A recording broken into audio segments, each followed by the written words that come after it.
Hello listeners and welcome to the show. This is Sam Abrika, the CEO of Nova Money, an AI financial planner designed to help you build financial freedom. In this episode, we will talk about a growing problem that few are aware of, the generational wealth gap between millennials and their parents, and how the current generation is trying to close that financial gap.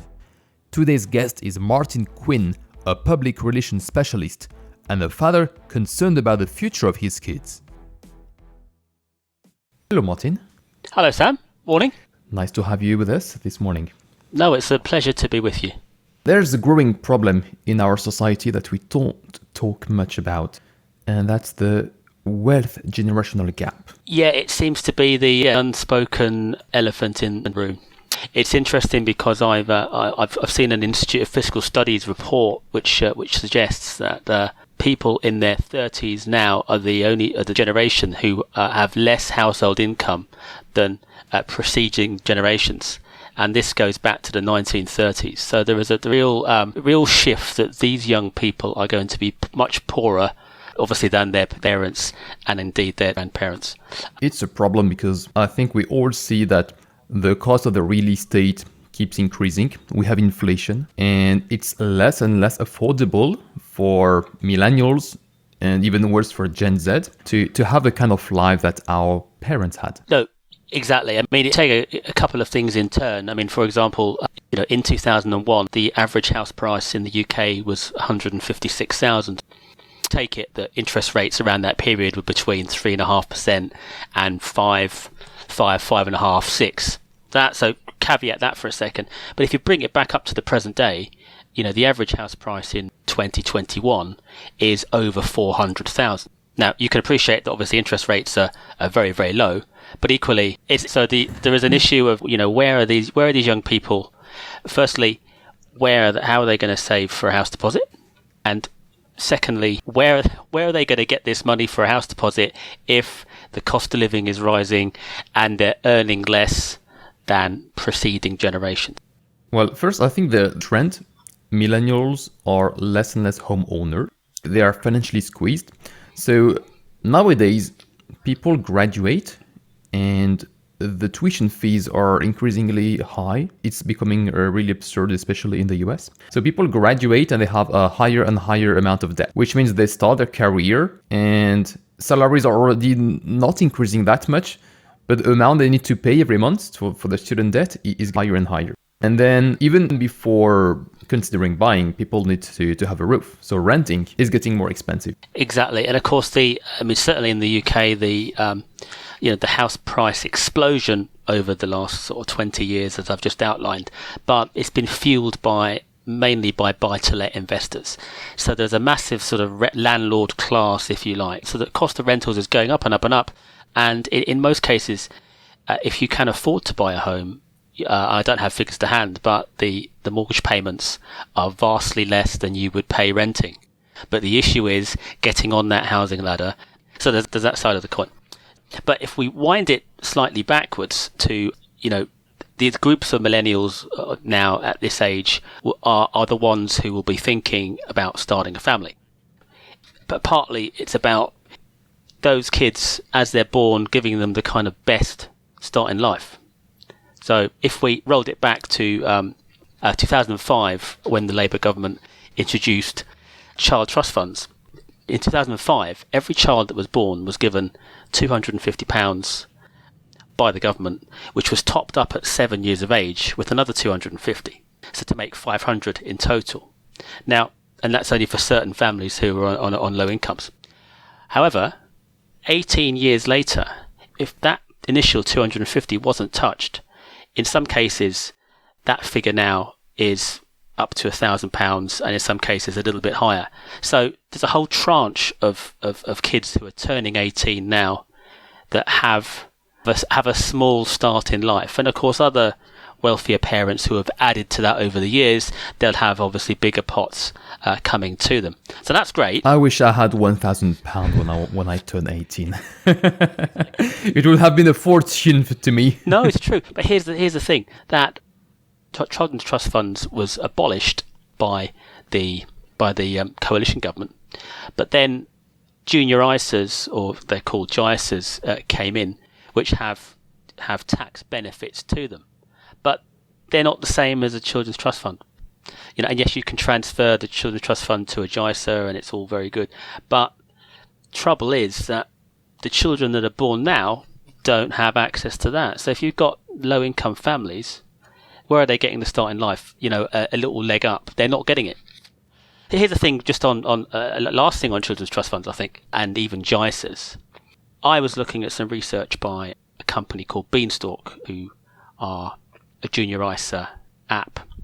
Now, if a child is born today and you put into their app or into a junior ISA, if you put £25 a month now, in 18 years' time, bearing in mind if it went into a share fund in the junior ISA, that figure in 18 years' time, assuming a 5% growth, would be worth £9,000. So if you think 25 quid a month is practically, well, it's doable, let's face it, right? 18 years' time, £9,000, potentially, if it grows by 5% a year, compounds, that is some start in life. That's the magic of the compounded returns. Exactly. I suppose there's two things. There's that for a junior ISA, but then if you switch it on its head, if you were putting that away for yourself into an adult ISA, that would grow the same way.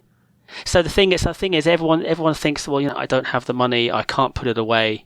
But if you think about it, I'm sure you could find a £5 a week or £6 a week over a month, putting it away to build that nest egg, be it for your child in a JISA, be it an adult ISA, be it a lifetime ISA, all of these, tax benefits that are out there. So certainly child trust funds, junior ISA, whatever it is, help your kids as they're born, give them a start in life, and a longer term view. There's this concept that investing is risky, and if I don't have much money, then investing isn't for me because it's too risky. Whereas I would say it's the total opposite. If you don't have money, it's exactly when you need to invest, because that's your only way out. If somebody is rich, it doesn't matter. They have 1 million sitting in the bank, it grows, it doesn't grow. They still have 1 million at the end of the year. But if you have nothing, then you need to force yourself to have very good and rigorous habits so that the compounded return will be working for you in the long run. Definitely right. But the point remains, is having that starting point. If you park that for a minute and just think about, we're talking about your kids and junior ISAs. That's one thing. But then it's trying to build a house deposit in a similar way. The ladder keeps getting pulled away, so prices are going up continually. Rents are so high, so it's a case of, where are these group of youngsters going to get the money to actually build that house deposit? That's a massive, massive problem. The second problem is going forward to how are they saving for retirement? There was a good work done many years ago when auto-enrollment was brought in. That was a really, really good thing. I think it's, if you're 22, you're auto-enrolled and you're into a pension scheme via your employer. But what about the youngsters who don't actually go to university? What about the ones who join the workplace straight away? And I'm thinking of apprenticeships who are vogue now, or even just after A-levels going straight into the workplace. There's roughly a 4-year gap there where they're not paying into a pension, and they're not mandated to pay into a pension. So if you think of the whole compound aspect, if those youngsters were forced into auto-enrollment at 16 or 18, that's an extra 4 years of pension contributions. That would compound. And as we know, over many years, that 4 years, even at small amounts of money, would still grow. I think that the government have missed a trick there by starting it at 22. I think that in practice, it's hard. So I remember when I started working, I started to work in the Big Four. Our starting salaries, my starting salary was lower than people who got hired 2 years or 3 years ago. And even worse than that, when I was promoted from analyst to senior analyst, the starting salary of the analyst were decreased. Like, they were decreasing the salaries year after year of the analyst, to the point where we really were struggling to hire juniors. But it was a global strategy.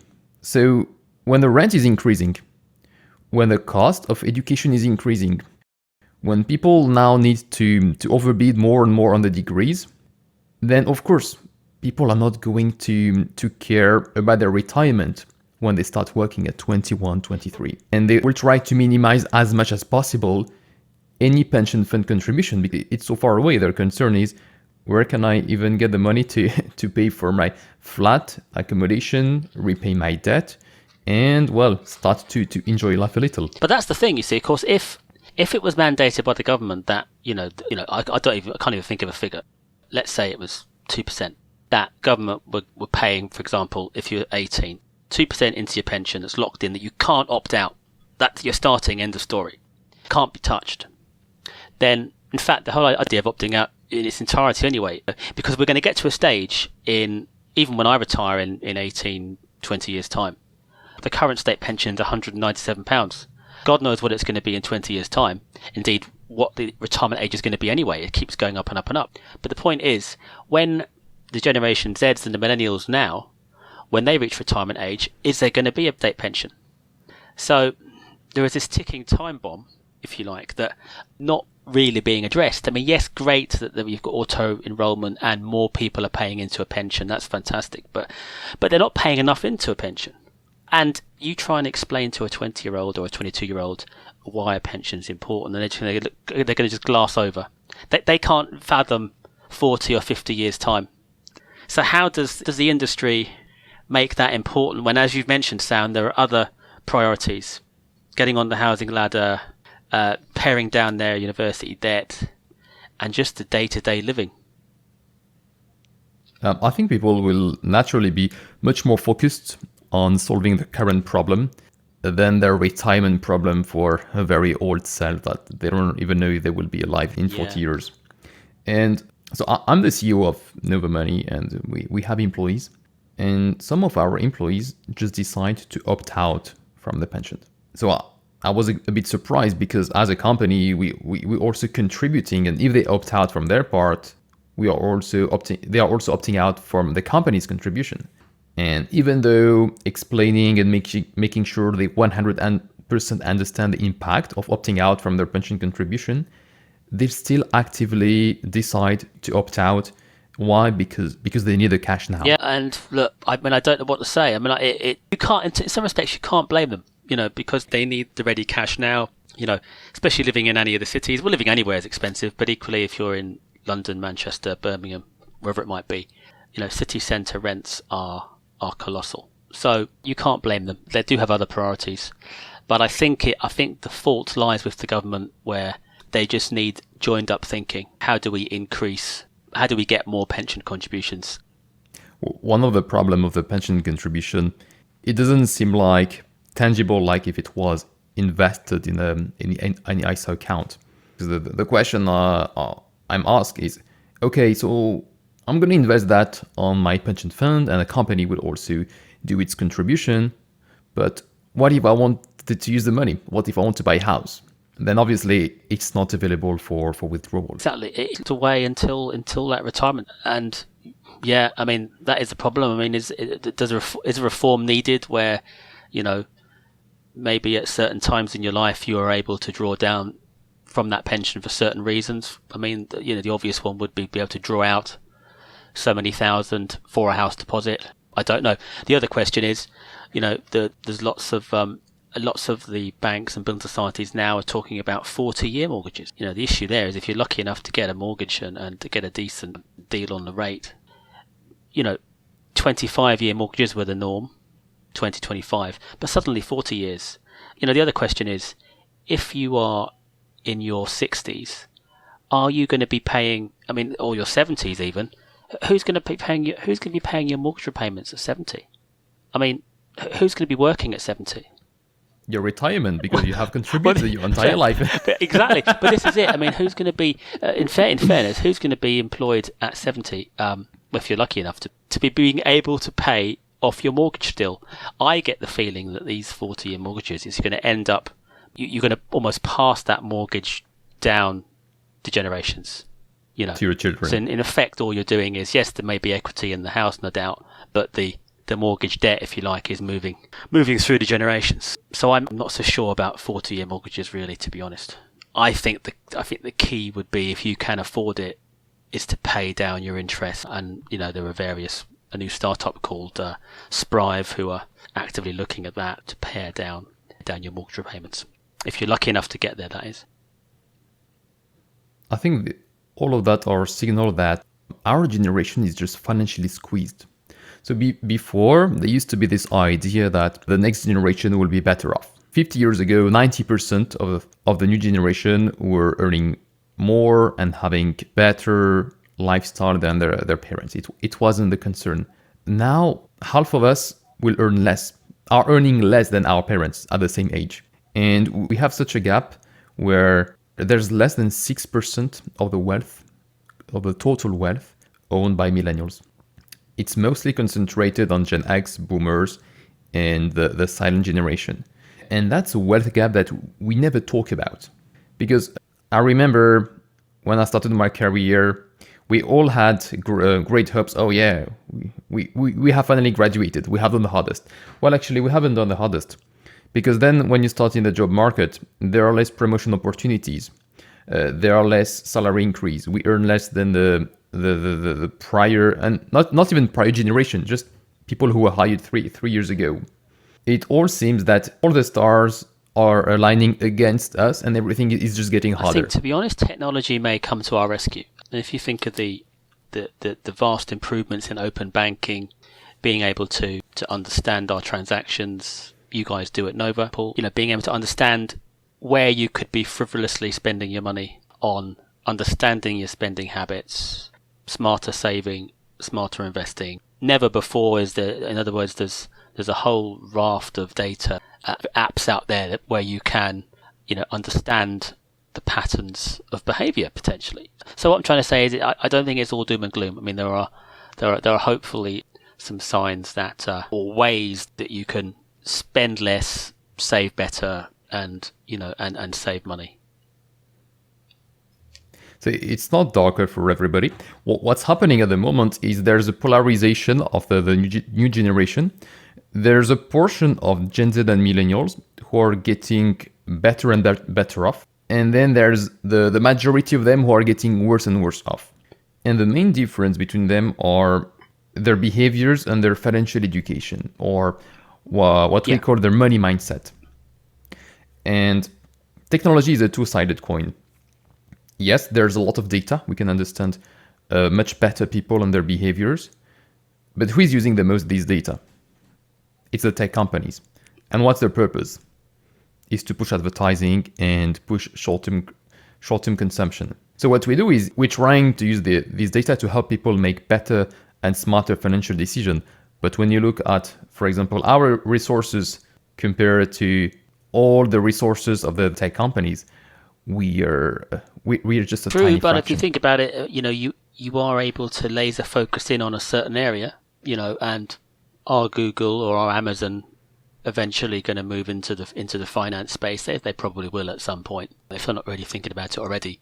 But there are a whole range of financial apps out there, yourselves included, who can give an individual full view of all their money. So via open banking, so you can link all your credit cards, all your savings accounts, your current accounts, your fingertips. You know exactly where you are any moment in time.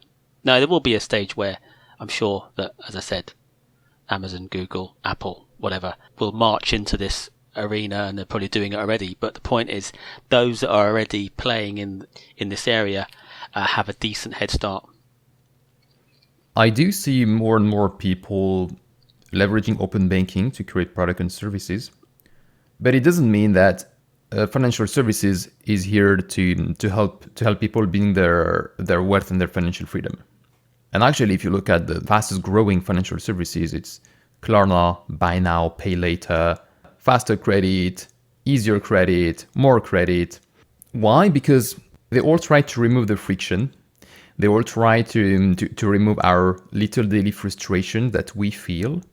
And it used to be okay in the past to have like frustration in life, and you would talk to your friends and relatives. But nowadays, technology made it easier. You have a problem? Okay, change your mind on Amazon. You don't have the money? That's fine. Free credit, so easy. All the application is just made just made automatic for you. And that's why the correlation between technology progress and financial well-being isn't working. And actually, it's quite the opposite. The more technology progress, the worse off it is for most people. On the bright side, what we're noticing is for those who want to really take control of their finances and invest in their financial education and try to do the right thing, then there are more tools and more free There are education than interesting ever. newcomers to this area. I mean, one is the financial app Hyperjar, for example, and you may have heard of them. That's where you can put your money into certain jars, and these jars are from retailers. So, for example, Lidl via Hyperjar. So potentially you put £100 into your Lidl jar, which is committing spending to go to Lidl. Hyperjar will pay you an annual interest rate of 4.8% on the balance within that. So the good point about that is if you were regularly going to Lidl, whatever balance you've got in there, you'd go use your Hyperjar card from your Lidl jar, you get 4.8% on that balance. So that's quite a cool little way of yeah. That's very interesting. How do they manage to pay 4.8%? Because even the biggest bank, they can't even pay 1% at the moment. I don't know how the finances, how they're doing it, but it's certainly an interesting concept to follow. So what I'm saying is there is innovation all across financial services, and it doesn't seem to be the incumbent banks that it's coming from. It seems to be the challenger brands that are coming out. The reason it's the challenger brands simply is, I think, it's to do with the challenger brands don't have the legacy infrastructure problems like all the high street branches and all the legacy IT that comes with it. There's none of that to worry about. They're just starting from scratch via open banking and putting it all together. It's always easier to innovate when you start from a blank sheet. But you know what it does bring us on to, though, is youngsters are thinking, right, so where can I invest? Where can I get quick returns? And it brings us into the crypto area. From record highs from Bitcoin, for example, in February, it went up last week a little bit, but we're still talking about from the high this year, Bitcoin is down roughly 50%. So, and youngsters are, Generation Z and millennials, well, more Generation Z probably than millennials, are getting attracted to quick returns. So, and that is a real worry. It's also a byproduct of the environment, because now we are financially squeezed. Buying a house just seems way too hard for the vast majority of us, especially if we don't have a quick start coming from our parents. The only way out, the only area of hope to close this generational wealth gap is to go on the cryptocurrencies, and it works. If you look at GME, if you look at Bitcoin, this is how now the new generation is closing the wealth gap with their parents, with their grandparents. The question is for how long it will work. Crypto, I mean, arguably Elon Musk kind of, what am I looking for? Manipulating the market over the last few weeks and saying that he'd take Bitcoin to buy his cars and then saying no, he's not going to do it. And then a tweet from him and it sends the price haywire. So there's that issue. The other issue, of course, is that the Advertising Standards Authority have ruled against the company Luno, for example. So they had an advert on the London Underground which basically stated, if you're seeing Bitcoin, now is the time to buy. Now, but the issue, of course, is that cryptocurrencies are not regulated by the FCA and they're not part of the Financial Services Compensation Scheme. So the point we're saying is that there was no risk warning at all on their adverts. So they ruled against them.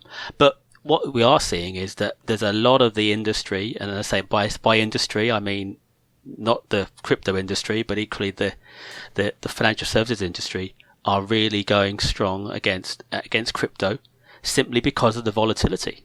And I mean, the likes of Scottish Friendly, that Scottish Mutual are going out very strongly.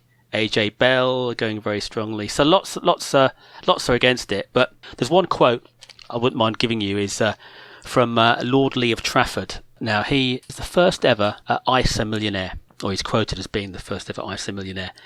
His quote on Bitcoin is this: My concern is that those with very limited resources and knowledge are tempted into this highly volatile area, and at the very least, they need to be warned of the risks. They could lose everything.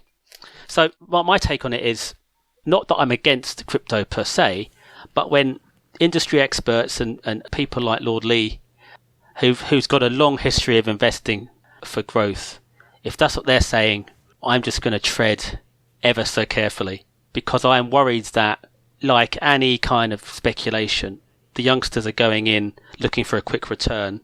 But let's say Bitcoin falls another 30%, their £1,000 that they've managed to squirrel away, is suddenly worth 300 or whatever.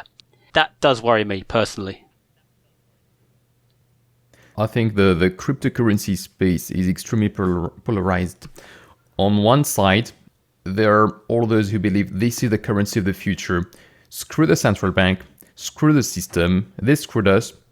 We're now going to bypass and we're going to recreate the gold rush. So if you look at the crypto, all the socio-dynamics, it's very similar to the gold rush that happened, almost a century ago.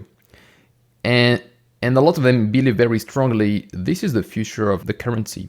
And we're going to create our generational wealth gap like that. We can't buy houses. It's too expensive. We can't get mortgages. I don't care. I'm going to be millionaire in cryptocurrency and I'll buy cash. I can see that point. But the issue is that, there's two main issues. The price volatility is absolutely mental.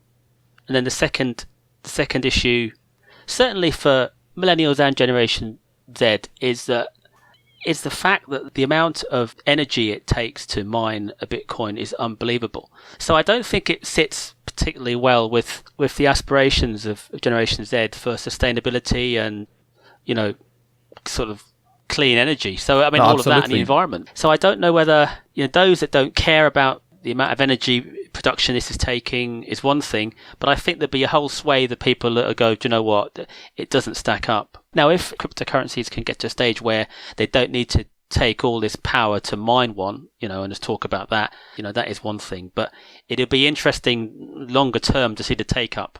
Never mind the volatility, but just to see how much does flow in from Generation Z. And we know it's quite a lot, but I wonder will that maintain? I think that there are lots of concerns about crypto. I was initially involved in the crypto space, and the first crypto adopters were typically the innovators. So they're perfectly comfortable with high risk, high reward. They quite understood the risk. They would sleep quite well even if they lost all their money. And they knew it was something quite risky and experimental. The problem is now it has become so mainstream that people are appealed to the crypto because they see the return and they see that, is it the new gold rush? Is it going to be 100K worth of Bitcoin by the end of the year, 200K, 1 million? And it's all FOMO based. However, my experience working in the markets for years told me one thing. Whenever there is a non-regulated financial market, there will be manipulation and there will be people taking advantage of the system. For example, there's this DeFi platform, and the premise was you're going to deposit your cryptocurrencies with us. Screw the system and the banks, they don't pay you an interest rate. We're going to pay you 8%, 10% interest rate on whatever you deposit with us. The only problem was it was a scam. It was a Ponzi scheme. The only way they could pay that is by having more people depositing. And when there was the crypto crash and people were withdrawing their crypto, they couldn't repay it. They closed it, and they even had they put, we scammed you and you can't do anything about it because it's not regulated. And the second problem is it doesn't scale at the moment. It's all very theoretical. Central banks are not using Bitcoin as a reserve. Companies, okay, maybe Tesla did, but actually they kind of came back. And if a CEO of a company would have done that in a regulated market, he would be investigated by the SEC for market manipulation. And these are serious allegations. But because the whole crypto space isn't regulated, there are market manipulation all over the place. I remember in the early days when I was looking at all the alternative coins and how they were traded and all the arbitrage opportunities, it was obvious that the amount of market manipulation that was there on a daily basis means that some people will take advantage of the mass because they're manipulating it, and they will drive the price up to make it look like, oh yeah, it's a trend, let's go for it. And when everybody is following the trend, they're gonna sell and they're gonna tank the coin. And unfortunately, these are the risks that a lot of people are taking at the moment. And my concern is, it's not that people are taking high risk, it's people who are not that sophisticated and don't fully understand all the manipulation and the depths they are on the majority of the coins are taking this risk. Because the first people, the first adopters, they were kind of aware. They're very risk tolerant. They're totally fine with that. But now we have I hear a lot of people who are not particularly technical. They're not really interested in the blockchain and how it works and all the technicalities. They just think it's the next gold rush. And they are risking I think a the lot argument of money. is that you've probably missed the rush. I think the rush might be over. But I think the bottom line that I think is with any investing is don't put all your eggs in one basket, as the old saying goes, but is diversifying. If you do want to put something into cryptos or Bitcoin, is kind of limit your exposure potentially to maybe 10% of your total, mix some in shares, mix some in some funds, potentially some growth funds, and yes, obviously have some, do get yourself an ISA and potentially a stocks and shares ISA as well. So it's diversifying the portfolio. I mean, don't have it all in crypto. I mean, yes, great, it goes up by 20-30%, but equally a day later it can go down. It can equally go down that far. So yeah, that'd be my final thoughts on crypto. But I can see the attractions. Definitely. If it's to get the house deposit, if it's to try and fund your retirement, yeah, I can see. But diversification, I think, is the only way to do it. Diversification is key, and there's one interesting fact on that. The way that most retail investors manage and invest is actually the opposite way that all the banks are doing. So most people, they become emotionally attached to the Bitcoin or the Ethereum or any, and they would go all in there. Whereas a professional investor would diversify and would look at each investment as a risk reward. And yes, maybe there's a trend, but what's the downside? And is the risk reward worth it to make that investment? And if yes, how much I will invest? And actually, that's the key of making money in the long term. Never put all your eggs in the same basket, because you never know what can happen, and try to diversify. But the problem is, when you see all the current return on the cryptocurrencies, how do you make attractive an ISA account? It sounds just so boring, so slow. The thing is, it's not essentially boring, because on a stocks and shares ISA, you can choose the stocks that you want to buy. As simple as that. So you could, you've got, for example, if, I don't know, Hargreaves Lansdown or whatever, you've got pick of the FTSE 350, FTSE 100. You can buy unit trusts, you can buy funds, you can do what you like. I mean, that is the beauty of it. But like I said at the start, it's all well and good if it goes up 30% and then suddenly comes down 40%. So, and if you buy in at the wrong time, if you buy in at the high point and there's another crash, we're not talking about wiping out everything, but as like I use that £1,000 analogy, suddenly £1,000 drops by 50%, you've got 500 quid. Now, it would take an awful lot for one share to drop by 50%. You'd have to be really unlucky to have a share that drops in value by that much, right? So that's my take on it. Yes, if you feel you want to go down that route. So I'm not against Bitcoin per se, but I do worry about the fluctuations. Martin, could you tell us just a quick word before we leave? How do you allocate your investments? Well, I basically choose it on. I've always been an avid reader, so I've always followed the city pages ever since I was about 16 years of age. And one of the greatest ways of doing it actually is, bizarrely, if you work in an industry, it doesn't really work now so much, but if you work in an industry like you work in retail or you work in banking, you will know certain things about the industry you're in. So for example, if you worked in retail or food retail, you tend to know the winners and the losers very quickly. And if you work for your own particular company, you'll know if it's doing well or if it's doing badly or not. So, everyone talks about share tips and sort of stock tips. Sometimes the only way you will know is if you're in it yourself and you will know what to back, if that makes sense. Yeah, doing your own research is the answer, and having a bit of an insight potentially in the industry that you're in. And don't pay too much attention to stock tips. Too much, especially from the newspapers. And if you don't have any insight or any hidden information, then your best bet is just to invest in ETF. It will be diversified and you don't need to worry about it too much. Exactly. And that's what I think the vast majority of people who don't want to have headache about investment should do. Automate your investment on ETF and you'll be better off in the long run. Exactly. Awesome. Martin, thank you so much for sharing your insights. Cheers. Thank you. Thank you for listening. I hope you found this episode enjoyable, inspiring, and educational. In this era of instant gratification, it is more important than ever to train our delayed gratification muscle. So keep learning, keep improving by 1% every day. You may not see the results right now, but this is a secret of all the successful people I've met.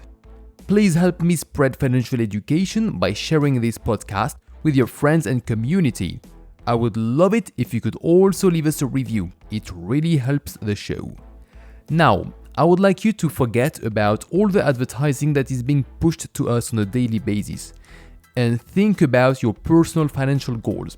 What do you really want to achieve with your money? If you have financial objectives, then check out the Nova Money app. Nova is an AI that will show you how to set financial goals and how to achieve them. A plan is only useful if you can follow it. That's why Nova will send you daily motivational messages to give you the strength to ignore the daily temptations of spending money and stay focused on your goals. Like other budgeting apps, Nova connects all your bank accounts in one place to give you the full picture. The difference is that the Nova AI will do all the budgeting and tracking for you. The second difference is that unlike many free personal finance apps, we don't sell users' data. All your data is encrypted and will remain completely private. Make sure that you're investing in your financial education. Make sure that you're building your financial freedom. And I'll speak to you in the next episode.